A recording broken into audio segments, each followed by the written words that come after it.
Aman Benson. Le journal des stratèges. Boris Kalt.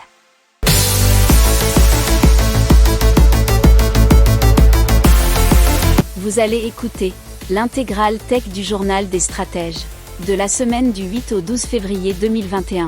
Je vous souhaite une excellente écoute.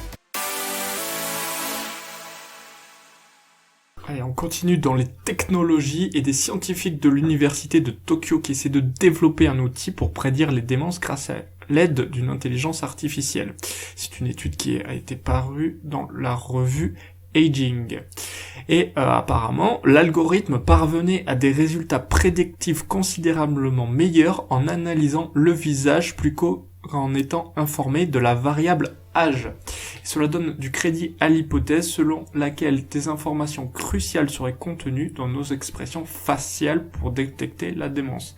Bien sûr, on n'en est qu'à une phase expérimentale. On continue dans les technologies avec Catalyst, une intelligence artificielle qui aide à soigner les maladies génétiques. Et c'est une plateforme d'intelligence artificielle qui est développée par White Lab Genomics. Et il va y avoir donc un partenariat avec Généton, qui est le laboratoire de recherche du Téléthon sur les maladies génétiques. Le but, c'est de rendre ces traitements plus accessibles financièrement. Alors, il faut savoir que Catalyst analyse énormément de données et fait de nombreuses simulations pour permettre aux chercheurs d'accélérer ces développements. C'est ce qu'explique David Del Burgo, qui est le PDG de White Lab Genomics. Accélérer la recherche en utilisant l'intelligence artificielle, ça permet de mettre les médicaments plus vite sur le marché, mais également de réduire les coûts.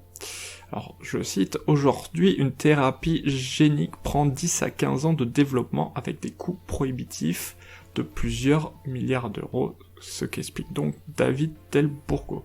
Donc c'est une super initiative qu'on suivra avec plaisir.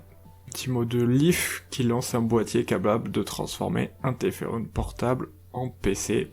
Et donc c'est comme si l'on branchait un téléphone à un clavier et un écran externe intégré dans la coque d'un ordi portable. Il n'y a rien à paramétrer, synchroniser ou transférer puisque c'est son téléphone qui contrôle tout et ça coûte moins de 300 €. Leaf L2EF. Et dans les technologies, maintenant, on passe au quantique. Et la startup Pascal qui développe un simulateur quantique qui sera capable de manipuler jusqu'à 100 qubits fin 2021. Et donc avec une telle puissance de calcul, Pascal dépasserait celle des processeurs quantiques de Google et IBM qui affirment avoir expérimenté la suprématie quantique avec des machines de 53 qubits. Toutefois, il est question de calcul numérique chez les deux grandes sociétés américaines, alors que c'est du calcul analogique chez Pascal en France. Pascal se fixe pour objectif de manipuler 200 à 300 qubits en 2022, puis 1000 qubits fin 2023. Alors il faut savoir que la boîte a noué un partenariat fin 2020 avec Atos pour développer un accélérateur quantique s'appuyant sur la technologie des atomes froids. Et Pascal prévoit de proposer son processeur quantique de 100 qubits dans le cloud afin de livrer ses premières machines physiques à des centres de calcul fin 2022. Passe à PowerPast, la pâte qui peut stocker de l'hydrogène et qui a été inventée par l'institut scientifique allemand Fraunhofer Gesellschaft. Et donc, c'est un moyen de stocker de l'hydrogène sous forme chimique, à la fois facile à transporter et à reconstituer de manière peu coûteuse, et donc ça s'appelle PowerPast. Il faut savoir que selon Marcus Volt, chercheur chez Fraunhofer, elle est nettement plus élevée la capacité de stockage que celle d'un réservoir à haute pression de 700 bars, et par rapport aux batteries, elle a une densité de stockage d'énergie 10 fois supérieure. Donc cette technologie, elle est utile bien sûr pour trottinettes, motos, voitures, mais aussi véhicules de livraison et même drones. Apparemment, elle ne nécessite pas d'infrastructure importante Et le plein se fait naturellement en changeant de cartouche, puisqu'il n'y a pas besoin apparemment de station de recharge d'hydrogène.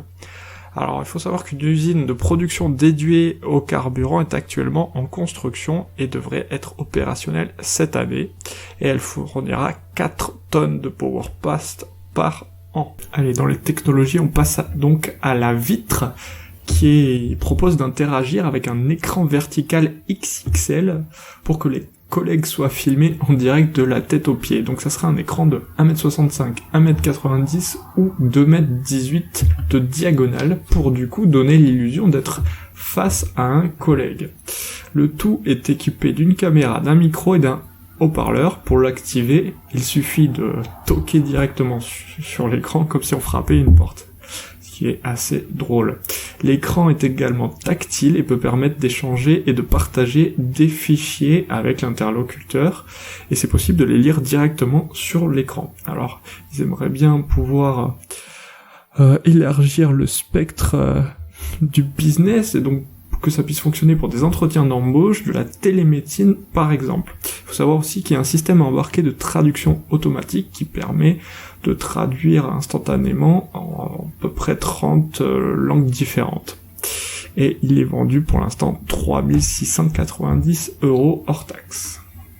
On passe à Thales et Airbus qui ont été sélectionnés pour moderniser le système électronique d'écoute des forces armées françaises, et cela pour les 10 prochaines années. Donc ces deux industriels vont fournir un nouveau système d'écoute électromagnétique, ROEM, qui est tactique, composé de capteurs et dont les données seront analysées par des algorithmes. Il sera utilisé par le 54e régiment de transmission de l'armée de l'air, les principaux navires de la marine nationale et les avions de patrouille Atlantique 2, et ça a été détaillé sur le site de la DGA. Les premières livraisons par Thales et Airbus sont prévues pour 2023.